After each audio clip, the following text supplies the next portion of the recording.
Good afternoon, Standard A, Subject English.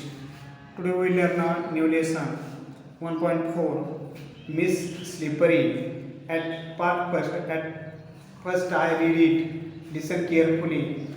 Look it look at into your book also. See, I got ready and went to school. In the first period, our class teacher, who taught us English, told us to take out our composition notebooks. I took out the mathematics notebook by mistake. I replaced it quickly, but the teacher perhaps had kept her gaze fixed on me. She shouted, "Come here with your book, Siley." I obeyed her, but her angry looks made my legs tremble. And when I reached her chair, the notebook fell on her feet. Some girls laughed loudly. The teacher thought that I had dropped the notebook on purpose. She stared at me with all leering look. "Go and stand near your seat," she yelled. I kept standing, punished for the whole period. The next was history class and my favorite subject. The teacher had asked us to memorize the causes and effects of the Battle of Panipat. I was well prepared. She began testing all of us one by one. When my turn came, I went blank. The teacher gave me a stare while I stood there still with my head hanging down in shame.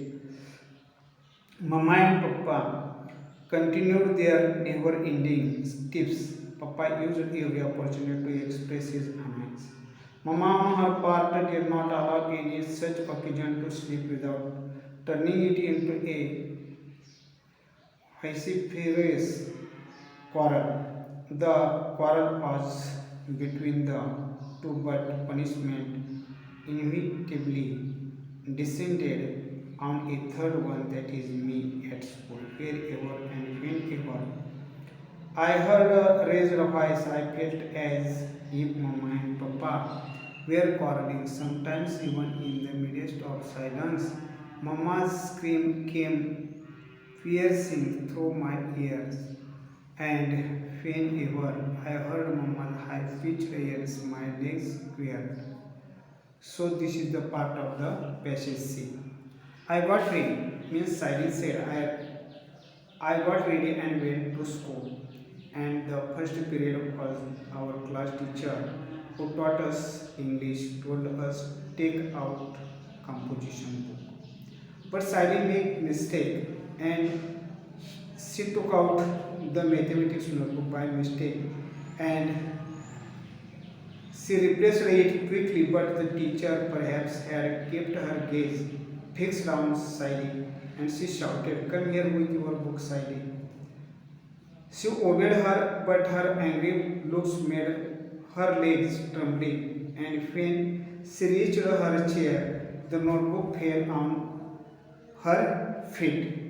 So, some girls laughed loudly at that time. The teacher thought that Siley had dropped the notebook on purpose, and she stared at Siley. And she said, "Go and stand near your seat," she yelled. She kept standing, punished for the whole period. So, the next period was history. The next period was history. And this subject was Siley's favorite subject. The teacher had asked the student to memorize the causes and effects of the Battle of Panipat. They told the student to study. And Siley was well prepared. When she began testing all of us one by one, when my turn came, means Siley's turn came, she went blank. She can't tell any word. The teacher gave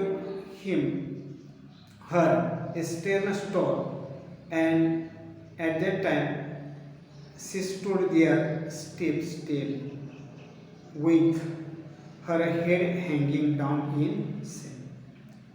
Then at Siley's house, Papa and Mummy, Papa Mummy and Papa continued their never-ending quarrel.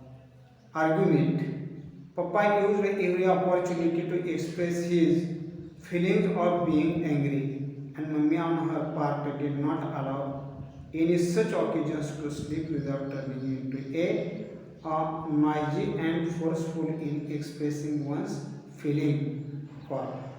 The quarrel was between the two was punishment for the third one, that is Siley at school. Wherever and whenever she heard the raised voice, she felt that if Mummy and Papa were quarreling, means there is no her parents there. But at that time when she listened or when she listened the voice, raised voice, at that time she felt that her parents were quarreling and sometimes even in the midst of the silence also. When Mummy's screams came piercing through her eyes, and whenever she heard Mama's high-pitched yells and her legs were quivered or trembling. So, this is the explanation of the part we stop here. Next period I will give you passage on this part. So stop here.